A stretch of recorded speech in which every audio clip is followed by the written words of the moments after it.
Hi, I'm Tessa, a veteran educator working in the field of special education. And I'm Kim, mom of 2 autistic boys and a late diagnosed autistic person myself. And welcome to Totally Over the Spectrum, where we dive into embracing autism through understanding and support. Welcome to episode 13, where we discuss meltdowns, shutdowns, and burnouts.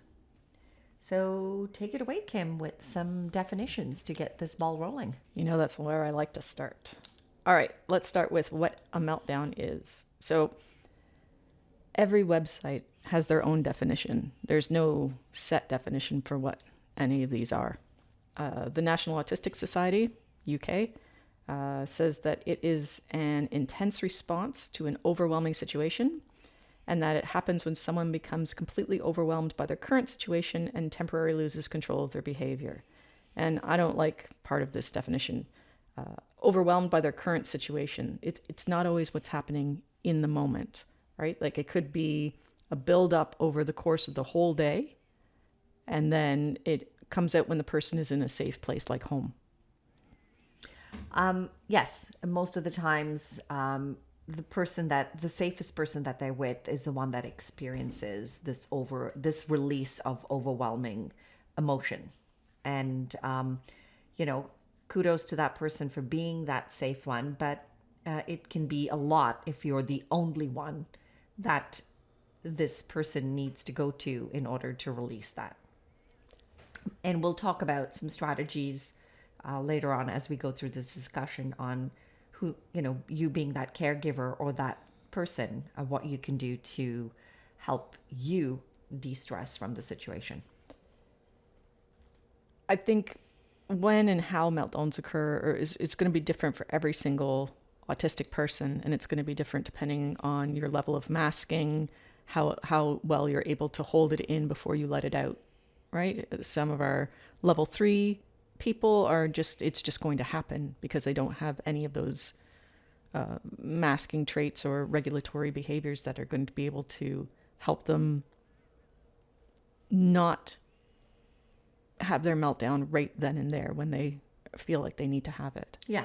And we've also got to look at the contributing factors to this, where in most cases where meltdowns, or sometimes they could be considered as tantrums for your neurotypical, they are more goal orientated and audience seeking behavior. So, but they're also contributing factors to this as well. So a lot of times if they're tired or hungry, or an onset of becoming ill are usually contributing factors that bring on a lot more frequent meltdowns or tantrums, as some people like to call them.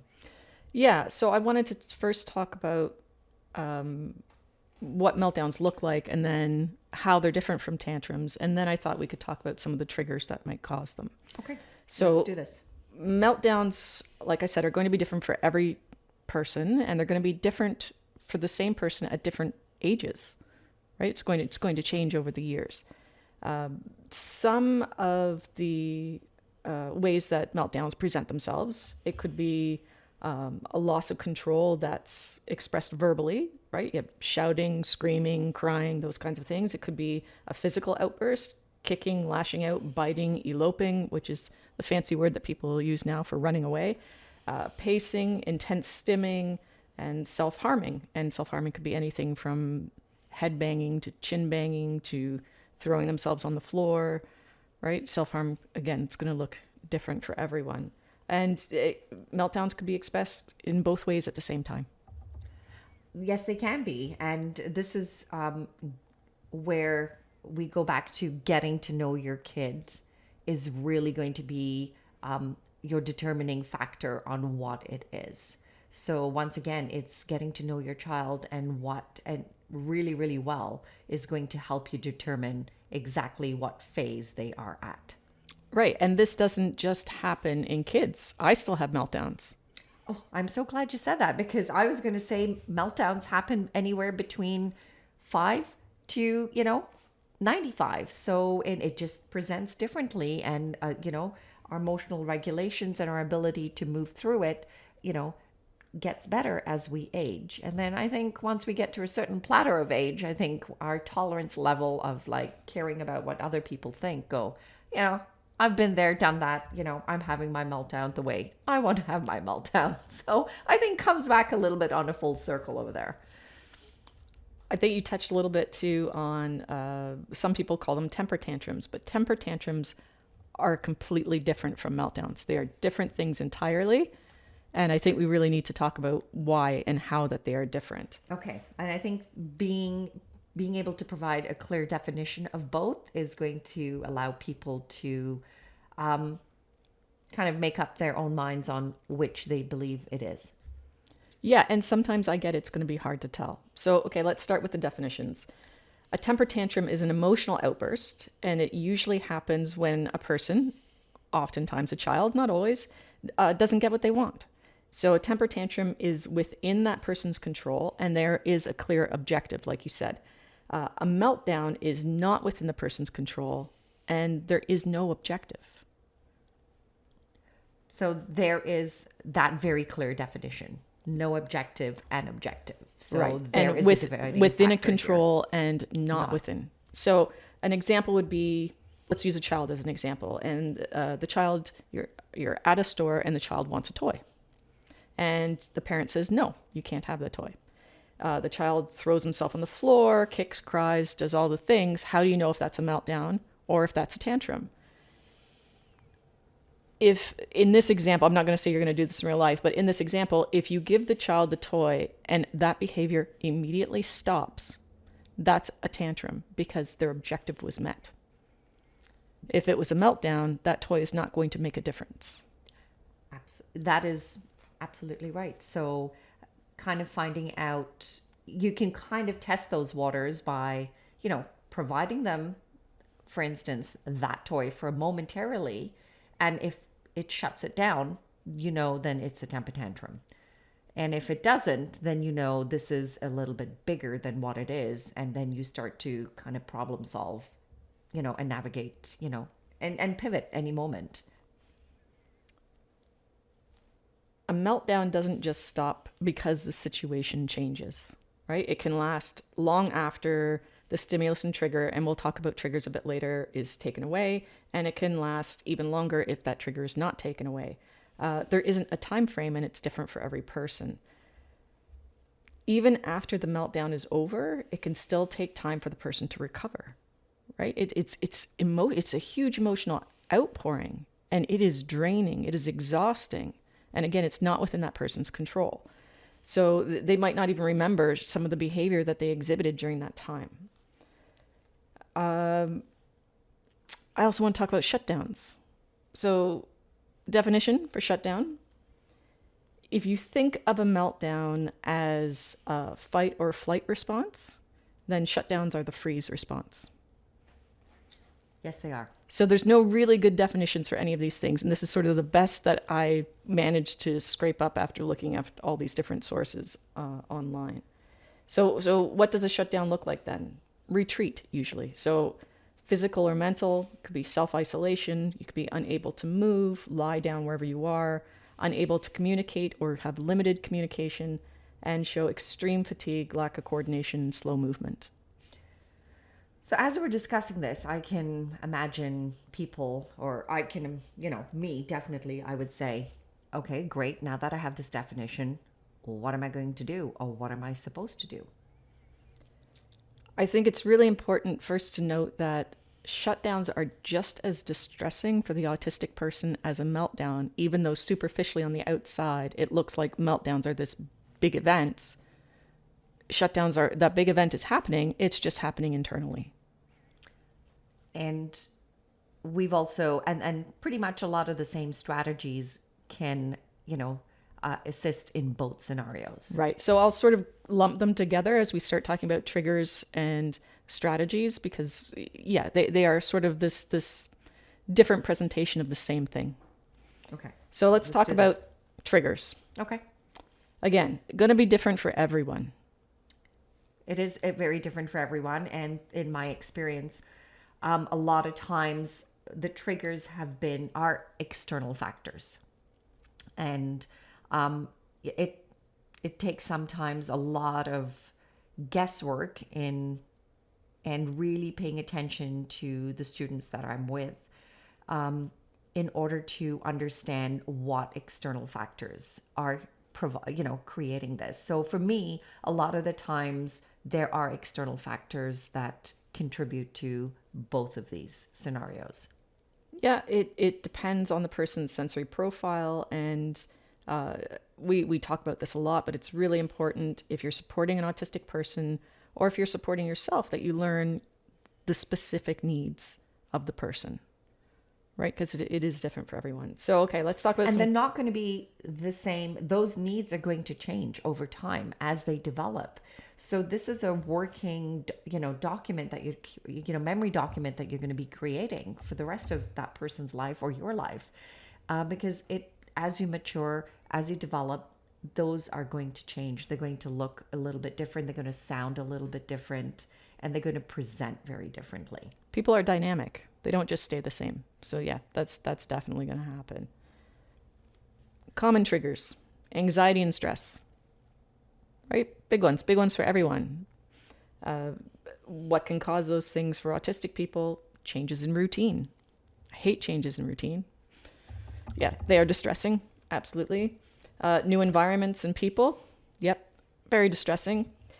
Work demands, personal demands, and unclear expectations. Oh, that one's hard. That one is a big one for me. I do not like it when expectations are not clear. It can also come from information overload. So too much information at once can be overwhelming, or too many demands at once can be overwhelming. Communication difficulty. So it could be someone who is non-speaking and has difficulty expressing their wants, like you need a drink, but you can't express it. It'd be very frustrating. Or it could be a teenager or an adult unable to express how they're feeling, right? We talked about alexithymia in episode 11 when we talked about sexuality and gender identity. We talked more about being able to express feelings or not being able to express feelings. So that to me, in common terms, it's like that's more of an internal trigger and factor versus an external, which would be, for instance, we walk into an environment and the lighting is extremely bright for somebody who is sensitive towards lighting. So that would be an external or an environmental contributing factor, where not being able to express a feeling or a thought is now an internal triggering factor. Yeah, sensory overload can happen with any of the five senses, right? You could have sight, like you said, bright lights, also too much visual clutter in a space, sound, loud sound, specific pitches, tones, or too many sounds at the same time, like in a room full of people talking. Touch, gentle touch can be really hard for some people, really sensory Overload. Yeah. Yeah. Specific textures can be bad. Clothing can feel terrible, and temperature, too hot or too cold. Taste, foods, liquids, dentist gloves, smells. You might not notice the smell yourself, but autistic people can be really sensitive to smells. So perfume and soap even, or foods. Like, it doesn't have to be what is generally considered a bad smell. Which is strange because we've just thrown this, gauntlet of information down on people, and you're like, well, you pretty much covered everything. And yeah, we have, because it sometimes takes the least amount of factors to then cause a chain reaction in a lot of ways. You have to remember that being sensitive to sensory stimuli isn't just that the person doesn't like it, right? It's not just, oh, hey, I don't like this thing. It's like, this thing is causing me discomfort to the point that I can no longer function, right? It is bigger than just not liking something. It can be painful, it can be distressing, and you're going to have certain environments that are going to have higher potential for sensory overload. And we may never get used to it, right? You can't always desensitize someone to that stimulus. Yeah, but you can maybe reduce the amount or the level of reaction to it. But you're right, we're never going to eliminate it, right? Exposure therapy is going to allow, you know, certain tolerance levels to build up, but you're not going to accept it completely. I have a small science info dump. Just Go for as it. a warning. There is sensory adaptation and sensory habituation. So sensory adaptation is when your brain cells become less sensitive to a constant stimuli that's picked up by the senses, right? And it happens automatically. You don't have control over it. You don't control it. So it's like neurotypical people can't smell their own perfume or cologne after a while, right? You get used to that. So that's sensory adaptation. Sensory habituation occurs when a person moves their attention away from something like a background noise like music in a restaurant, which you perceive as non-threatening, right? You tend to tune out. You know it's there, but you're not focused on it. In autistic brains, sensory adaptation doesn't always occur. So if I was to put on perfume, I might smell that perfume all day long. I would never get used to wearing it. And we also show less sensory habituation or even an increased response. So I can't tune out that music that's playing, and I might also become irritated by it because I can't tune it out. Right? Yep, I know exactly what you're saying because I've been in, in situations and scenarios where students that I've worked with, the background noise or whatever has been, it's truly like making their blood run cold for lack of words, and I've had to remove them from that situation in order for them to be in a state of calm to achieve, the task in which we were focused on at that time. I can't listen to two people talking at the same time. I can't filter that out. So I cannot focus on one. Sometimes I will jump between the two of them and not catch basically anything anyone's saying, or it's all just like white noise to me and I can't hear anything because I can't tune it out. That is extremely frustrating.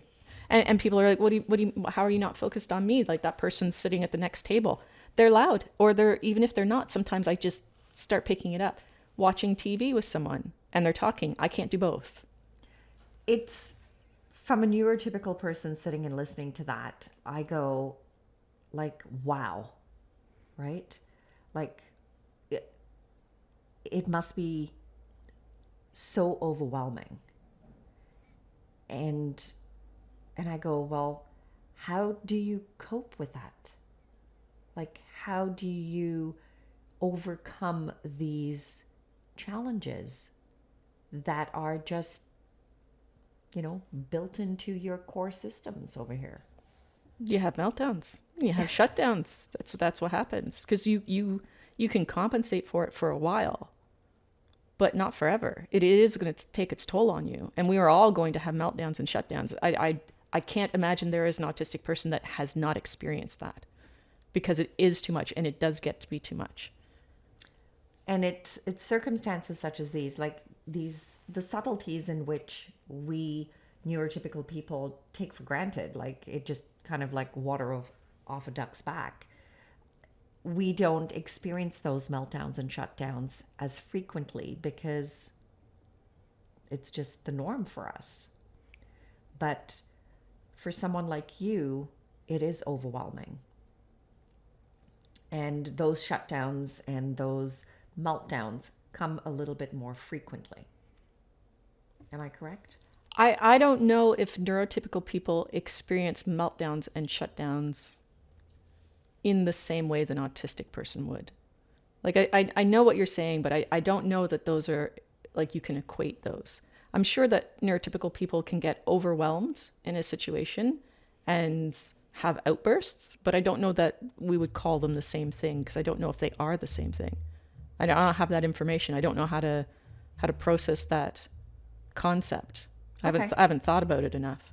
All right, that's okay. But I wonder if they're the same. I know, because I'm just putting a very, generic view on that, because I'm not taking, a neurotypical people who have other contributing factors, like whether they are a person with who suffers from anxiety, whether it be, social anxiety, or so I'm not throwing those contributors into the mix. I'm just giving you just like, let's just take a very simple scenario. So I'll let that percolate with you, and maybe we can discuss that at another time. Yeah, I'd be interested to hear what other people think about it. Me too. I'd love to hear people from both sides, give us that feedback. And because this is a very, you know, it's a conversation that has to come from that person's perspective. Yeah, I mean, people are welcome to leave us comments. I love to read the comments, and I generally always respond to them too. So, like you were saying before, when you have all of this sensory input, how do you know what the specific trigger was for that person? Mm-hmm. The only real thing that I could find to do was to keep track. Okay, Right. that is exactly what I was going to say, because in my environment, in an educational environment, it's data collection, and it takes a long time sometimes in order to collect enough data to go, oh, here we go, let's translate that data, and then go, oh, I would never have guessed that was the trigger. If you journal, chart, whatever works for you, write down what happened before the meltdown. You might hear people call something an antecedent, which is just a fancy way of saying the thing that happened before. And you might notice that meltdowns happen at a specific time of day or after a particular event. And then once you see that pattern emerging, you can narrow down and then try to put in some strategies in place to help minimize or prevent the meltdown from happening. Okay, and then in an education environment, we do the ABCs, the antecedents, the behaviors, and then the consequence to that. So what happens? Like, what was the trigger? What did the behavior look like? And what was achieved after the behavior? So, which gives us a better picture in order to develop strategies to help that person, navigate through these big, overwhelming emotions. So I'd like to talk about strategies, and I broke them down into 3 parts because I think there's 3 different parts of a meltdown or a shutdown, and that's the before, so trying to prevent one, what to do during one when it's happening, and then after. Okay. I pretty much got that as well. And then in addition category, it's the person who is assisting, maybe that person in having, as they go through their meltdown or shutdown, it's self-care for that person. So preventing a meltdown or a shutdown, some common strategies, and again, every person is different. This is not going to work for everybody. It's going to take some trial and error. Predictability to prevent a meltdown or a shutdown. Have routines, have schedules, give notice when you are going to change a schedule. Do not throw it at me at the moment. Oh, hey, yeah, we're actually going to go here instead of there. No, thank you. No, thank you. I don't want to do that. I don't want to do that last minute. And talk about it. Reduce the anxiety surrounding whatever change is coming up. The other thing you can do is have what we would call sensory mitigating items like headphones to block noise, sunglasses for bright lights, fidget toys, preferred items like iPads, comfortable clothing that is temperature appropriate for the person, and bringing safe foods with you if you're going somewhere. So basically, it's really being mindful of what is coming up and planning effectively to eliminate as much as possible any scenarios that could trigger that emotion. Yeah, it's knowing what those environmental triggers are and preparing for them ahead of time. Teaching, learning what those triggers are going to help you put those strategies in place, right? So that note taking and making sure that you try to figure out what those triggers are. Listen to the person if they can articulate that they're feeling overwhelmed or distressed, right? Hey, I'm starting to get really anxious about where we are. Like we're the shopping mall at Christmas time. Horrible. Why would we go there? If that is where you need to be and you've already prepped for it and you said, okay, this is where we're going and all of those things, if they're in that environment and they've said, okay, I've had enough, listen, it's time to remove them from that situation. Okay, because that was my number one. Ensure that that person has the safety in place, right? Is able to go to a safe place, is able to access an area or a person that is going to give them that safety buffer.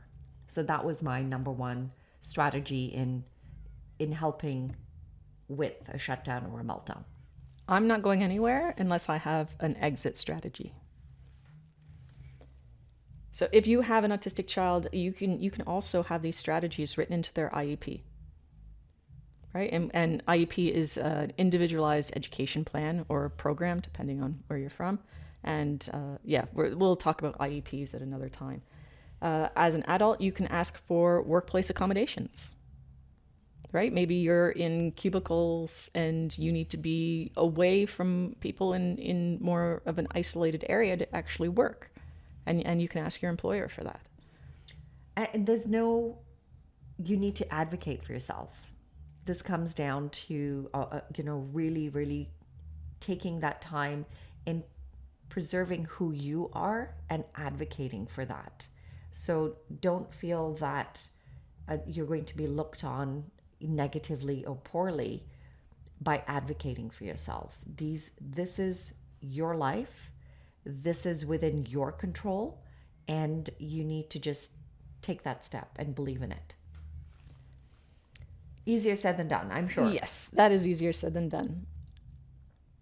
There are often signs that pop up before a meltdown happens, and it's not always, but often you'll start to see some signs. So I wanted to talk about those, and I'm sure that you have some of these too. Again, they're going to be specific to the individual. I know I keep saying that. I'm sorry I keep saying that, but it's really, really important. Common signs, included but not limited to: increased anxiety and irritability. This one for sure, I get extremely irritated, and it's instant and it's uncontrollable. Like I'm starting to reach my limit, and instantly irritated. You can also have increased sensory sensitivity. Sometimes I will feel better about a thing if I just rant about it, right? And I found out that my oldest son, Alex, who is, of course, also autistic, level 1, he enjoys my rants.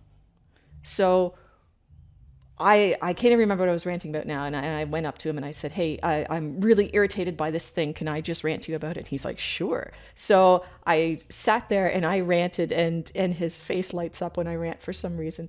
And when I got to the end of the rant, I said, and now my shirt is biting me. And he just started giggling and started laughing, and then I started laughing too, because it's almost like an autistic cliche that your shirt is no longer comfortable. So I put on that shirt that morning. It was afternoon by the time this was happening, and I was getting so overwhelmed that that shirt was no longer comfortable. It actually felt like it was biting at my skin.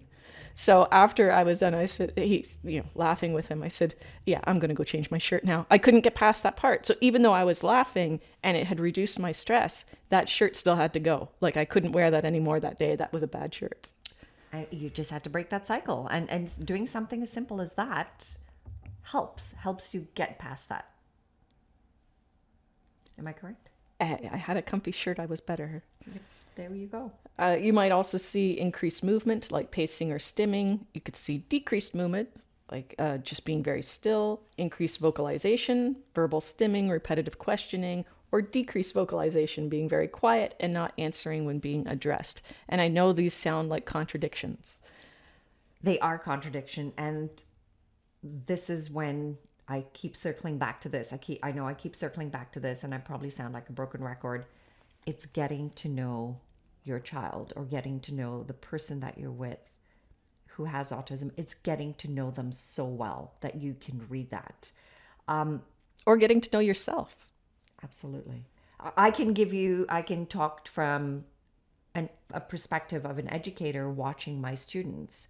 I'm constantly monitoring every aspect. I'm looking for all those signs of agitation. I'm looking for the movement. I'm looking for the stillness. I'm looking for what does not normally, resonate with who they are.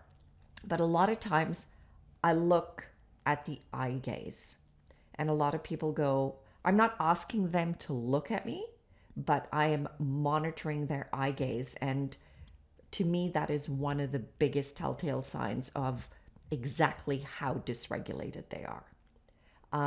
I don't know what it is. I cannot articulate it in a manner that is going to express to people, what do you mean by an eye gaze? It's just getting to know that person and understanding, the eye gaze when they're happy, when they're agitated, when they're sad, when you will learn to know the subtleties between the two, and you'll learn to know when to say, okay, it's time to move, or it's time to go to an alternative environment and provide you that situation to calm. I think that's interesting. I think for myself, if I start to get overwhelmed, I'm looking, but I'm not seeing. Mm-hmm. So it might look to someone else like I'm staring at something, a plant, the wall, but I'm not actually seeing what I'm looking at. So when I know you're stressed out, your eye features change. Like your eyes become very large. Like you're like seeking that, like, oh, where's my out? So I go, oh, okay. And you may or may not notice, I become very quiet and calm when you go into that level. And I just give you that space and that time. And I'm constantly watching you, and I'm just letting you say what you need to say. And then you'll go through a little bit, and then I can start to see your eyes start to reduce in size, and your pupils start to, get a little bit more, less, dilated. And I'm like, oh, here we go. We're coming back. Here's the Kimberly I know. Here she is. So giving you a little bit of telltale signs of what I see from my perspective. I think that's interesting, and I think that's kind of fun to hear about as well. Signs that a shutdown might happen are sometimes a little bit different than a meltdown. There can be a feeling of confusion, dissociation, a sudden tension headache, increased anger, irritability, and feeling cut off from or numb to your emotions, and then slowing down physically and or mentally. So it often looks a little bit different. And usually a shutdown occurs when is the tail end and a stronger, like it's the burnout of that meltdown. You can have a shutdown after a meltdown, but I think either of those things are possible, because sometimes you feel like it is your anxiety is too high to melt down, and so you will shut down. Or some people just experience those things internally, and other people experience them outwardly. Right? So I really believe that they're the same thing, just one is external and one is internal. So if those signs are present and you think a meltdown or a shutdown is going to happen, what do you do? That's the next part. To me, as soon as you say, what do you do? The first thing that comes to mind, and one of the strategies that I have in place over here, is develop a calming routine, right? So that is my number one, what works for you is not going to work for somebody else. So that the development of that calming routine is that person specific. It is a trigger specific, right? You're not going to have the same calming routine because you were triggered by A versus by B. So a calming routine for a trigger from A is going to be different from a calming routine from a trigger B. Yeah, I know what you're saying. Calming strategies, deep breathing, really good calming strategy. Removing the stimuli, whatever it is that's causing that discomfort, that sensory overload. Again, you can use noise canceling headphones and sunglasses and all of those things that we talked about. Removing them from the environment. Like, oh, I see that this shopping mall is too much. Let's go. Like, that's enough. Moving to a safe, quiet space, fidget toys, and staying calm yourself as a support person. Like you said, you go calm when you see me going up. And I think that's obviously really effective. It is necessary, because when you have two people who are now in a heightened state, and you're automatically going to increase that other person's level. And if you respond to it, all you're doing is just going to keep going up and up. So one person has to now be counterintuitive of like, your fight and flight response cannot kick in. You have to now dial it back, and you have to do the opposite, which is against your natural instincts to do so. Does it come easily? Absolutely not. It has to be practiced, and you've got to just say to yourself, this is not happening to me, so I shouldn't be matching that emotional response. I need to be doing the opposite. I need to be the anchor. I need to be the calming space. I need to be the safe person in order for this person to get through their emotional meltdown or shutdown. And that can be as a parent or as a partner, right? If you have a neurodivergent partner. So yeah, I think you're right. It's probably easier said than done, but I know I have to do it for my kids, right? When they start to get elevated, I just like that. I go calm, I say, yes, I understand, and I'm there to support them in that. That said, sometimes you can't prevent the meltdown. You can't prevent it no matter what you do. It's just going to happen because it is a sensory overload. Stay calm. I know it's hard. The meltdown's happening. Stay calm. Some strategies. What strategies do you use? Some of the strategies I often tell people is breathe, because when you are at a heightened level, you forget to breathe. A lot of people forget to breathe. So, and you don't have to physically say it a lot of times, because now that you're giving that person a sensory overload, like they're in a heightened state, and now you're throwing, an audio message at them, and you're like, what the hell is going on? Like, why are you telling me this, right? You don't have to say anything. You just have to start practicing getting within their proximity and start to deep breathe yourself. And then, believe it or not, it does work. The other person starts to mirror you. I'm so glad you brought this up, because one of the tips that I came across was, I don't even remember the website it came from, but it was that talk to the person who is having the meltdown. And I was thinking, why would you be talking to the person who is having the meltdown? I can't even imagine if I was having a meltdown or a shutdown and someone was talking at me, just like you said, like that would be horrific. It would just, everything would be so much worse. Like now I have to think about what you're saying and try to process it and try to respond to you. No, thank you. No. That to me is just going to add to that sensory overload. Like, just be quiet. Just be quiet. Remove the trigger. If you know what it is, give that person space, give them understanding. Some people may want deep pressure, like the strong hugs. Other people are going to want to be left alone.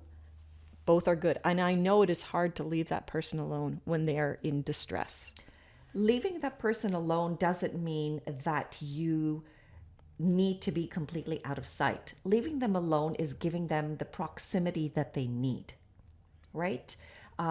Just distance yourself far enough where it is safe for them, but you can still monitor, you can still observe.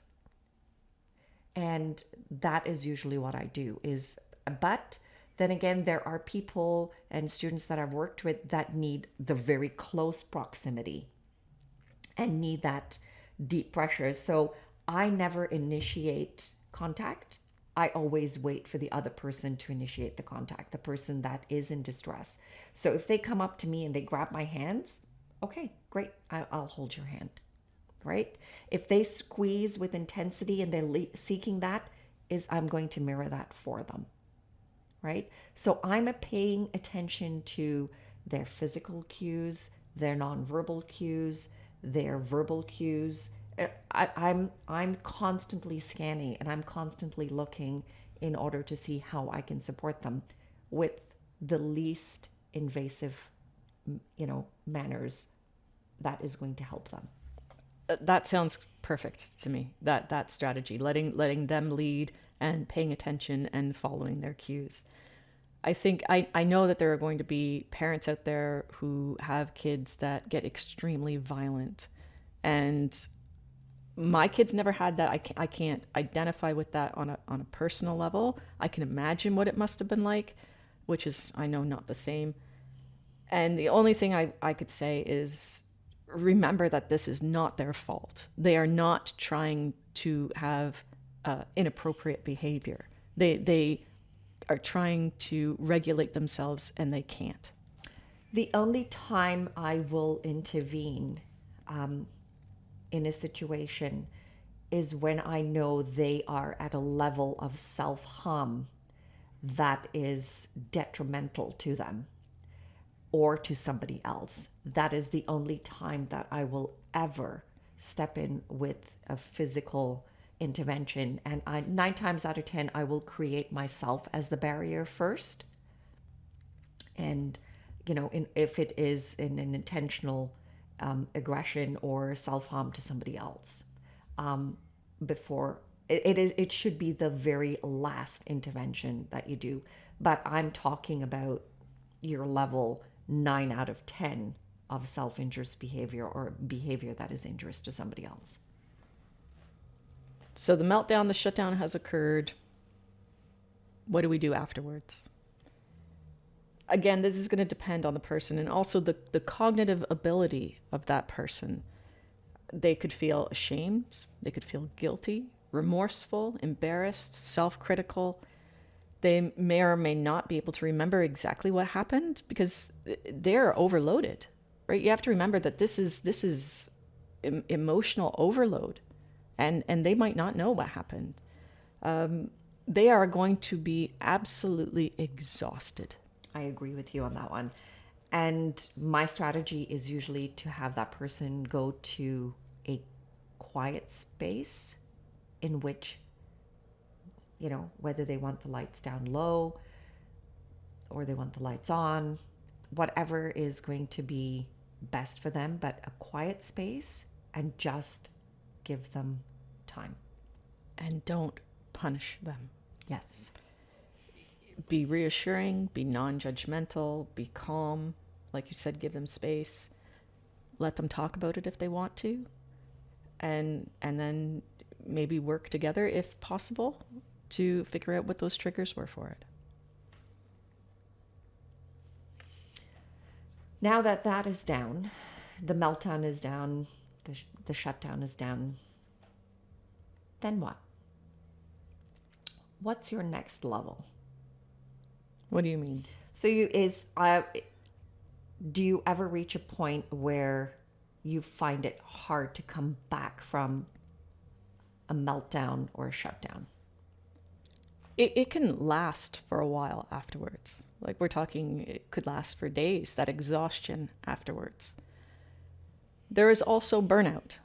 And burnout is a little different from the meltdowns and shutdowns. Meltdowns and shutdowns are a little bit more of an immediate response, right? They will happen either immediately after something or during that day. But burnouts are more chronic, sort of a long-term response. And I know we talk about feeling burnt out, just generally in society. People say, oh, I feel so burnt out. Autistic burnout is a different thing. And there is no medical definition, but in 2020, a research associate professor by the name of Dora Raymaker, I think that's a fabulous name. I don't know, that's a happy name, describes it as a syndrome conceptualized as resulting from chronic life stress and a mismatch of expectations and abilities without adequate support. So it's kind of like an old-fashioned terms, it's a nervous breakdown. Would you associate it along the same lines as that? I think that's maybe as close as someone who has never experienced one can relate to it. Okay. I'm just trying to give, Yeah. alternative definitions in order to help, bridge that understanding gap. It is so hard to describe the autistic experience to someone else, and I try to do my best to do that. So I think I see where you're going, and I think a nervous breakdown is probably the closest neurotypical experience that you're going to come to on autistic burnout. Signs of an autistic burnout. That it's usually you have chronic exhaustion, and we're talking months, like 3 months plus of just being exhausted. That's mental, physical, emotional, decreased functioning, self-care, right? So I guess, yeah, I'm trying to make those parallels between nervous breakdown with you, decreased ability to work, decreased ability to self-regulate when you have that external stimuli. So maybe you have maybe those lights wouldn't bother you generally, but in burnout, yeah, it's still too much because your body has not recovered. It's still trying to recover. So when you say this to me, and I'm, I spider information all the time. To me, I go, this level now exceeds the amount of support that you could get from your partner or from a caregiver or a respite worker. This level of now care needs to go to the hands of a professional, somebody who is trained and is a doctor and who is going to be able to effectively guide you and navigate you to coming back to a level of functionality. I don't know if you could even be guided back. I think it's just your body is going to need time to recover. I think that's really all it is that your body needs time. And I don't think there's much else anyone can do for you in that. In order to get that time for you to recover, you're going to need a diagnosis from a professional to be able to provide you to, maybe if you were working, to give you that medical leave, or in order to access a medical, employment insurance if needs be. So I'm thinking that's where I believe you need to be on board with a practitioner that's going to help you navigate this course. Yeah, I think that's a really good strategy to have, because yeah, you're not going to be able to work, or you're not going to be able to work at the level that people are used to you working or functioning. Being autistic is exhausting. It is just exhausting all the time. And that, from the demands to sort of try to fit into the neurotypical world, or the extra processing that our brains do all the time, and then constantly being bombarded with all of this sensory input, it's that you can't filter out. It can just be too much. It can just be too much. So you can totally see why excessive masking, which we talked about in our previous episode, can lead to burnout, right? Being on all the time. All right, so how can you help? Support and understanding, which we talked about. It's amazing to me how neurotypical people see autistic people sometimes. And the fact that they would criticize people and say, you just need to get over it. How do you just get over it? Like, that is so narrow-minded. Or they'll say things like, oh, you're just overreacting. Like they have no concept of just how difficult and how painful some things are. So please do not keep pressuring someone. Usually if someone wants to be alone, let them be alone. Don't make them feel guilty for needing that alone time. And I understand everybody has needs, and maybe as a partner you're thinking, I'm feeling neglected, that this person is pushing me out. They are not doing it because they don't care for you anymore. They're doing it because they're trying to heal. And if they had broken their leg, you wouldn't say, well, you need to take me dancing. Right? You would give them the time it takes for them to heal. And then you would give them the time it takes after that for physiotherapy or whatever else they need in order to be back fully functioning again. So why wouldn't you give them that space? Because I think a lot of times people don't associate emotional, these shutdowns, because it's an unseen injury, right? You can't see it, and therefore, you find it hard to associate with it. So we did talk about formal supports, like you said, therapy and accommodations, self-advocacy. So important. And I know how hard that can be, because during burnout, the loss of skills that you experience can make talking and thinking really, really difficult. And you might not even know what you need. You might not know. So you can't tell them, you can't express it. And burnout can last for months or even years.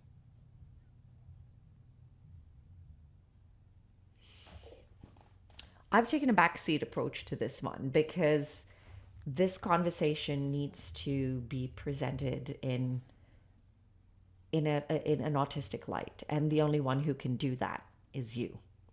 I can give you strategies from my perspective that I have found useful, and I'm glad that when I've suggested them to you, you're going, "Oh my God, I'm so glad you said that."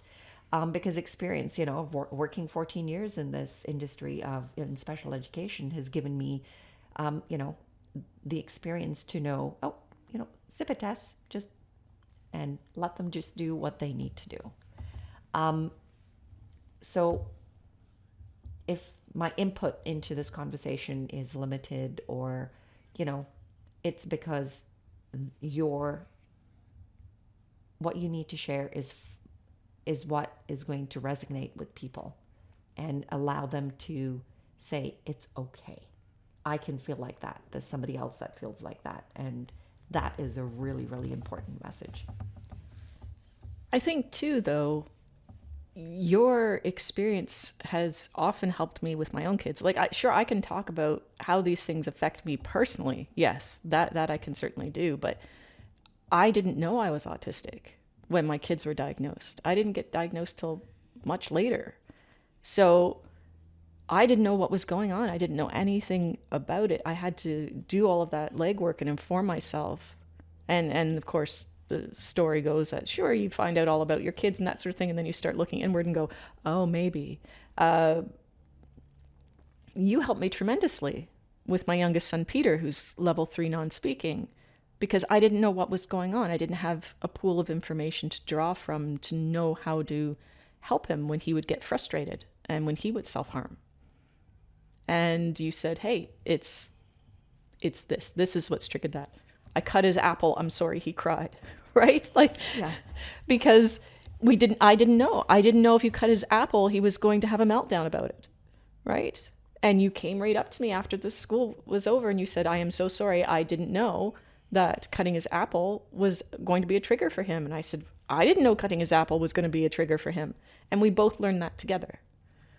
Right? And we shared that information. And then we started realizing that when food is presented to Peter, he likes it to be in its original format, not modified. Yes.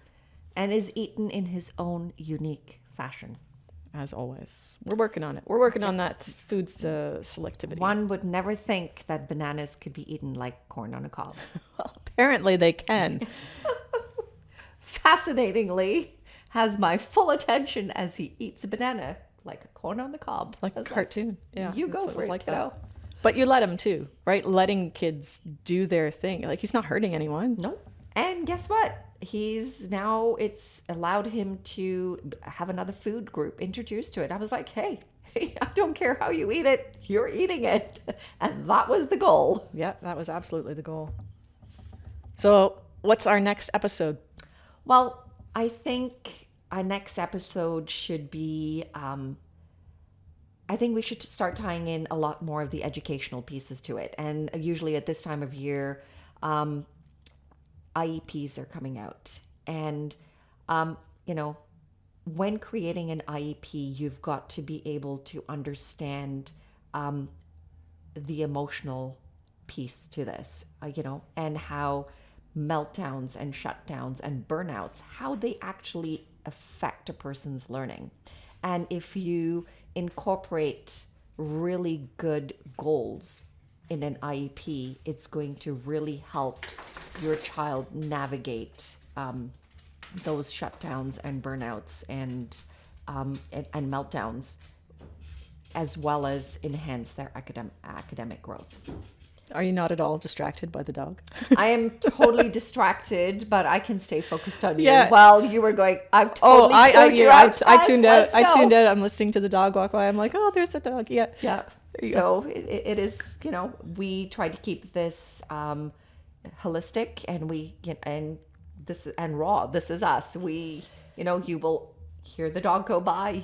Might see the cat jump on the counter, but this is what we are. Yeah, people don't realize, but we don't practice this. We actually have a genuine conversation. I get my information, you get yours, and then we talk about it, which is why sometimes I don't have an answer to your question because I haven't thought about it, haven't gone down that avenue. And that's what makes this whole podcast and so unique. Agreed. And until the next time, have a great day. We'll see you then. Thanks for tuning in. If you know someone who might find this episode helpful, feel free to share. Also, check out our website and socials linked in the description.